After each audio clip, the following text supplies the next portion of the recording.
Good morning. सुंदर दिवसाची सुंदर अशी सकाळ आणि माझी सुंदर अशी छोटूशी रांगोळी कशी वाटली नक्की सांगा. तर काल मी बोलले होते ना, साईशची मंथनची टेस्ट होती.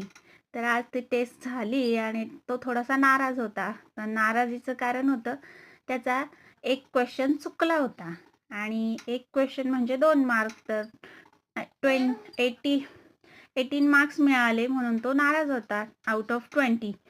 त्याला फर्स्ट रँक, सगळीकडे फर्स्ट रँकच पाहिजे असते. तर ही जी मंथनची टेस्ट आहे, तो पहिलीला आहे आणि म्हणजे ही जी टेस्ट होते ही दर शनिवारी होत असते. हे बघा, आणि खूप छोटीशी सिली मिस्टेक होती. आणि दुपारी इकडे कलरिंगचं काम चालू होतं. नवीन घर केलं तर जुन्या घराला पण थोडासा टचअप चालू होता असं. आणि संध्याकाळी बाबांनी आणलेला खाऊ नेहमीप्रमाणे आईला वाटून दिला आणि इकडे श्रीशचं आणि बाबांचं खेळणं चालू होतं. नंतर संध्याकाळी साईश दादांची शुभंकर होती आणि दिवाबत्ती झाली. तर असा गेला आजचा दिवस. कसा वाटला? Bye bye.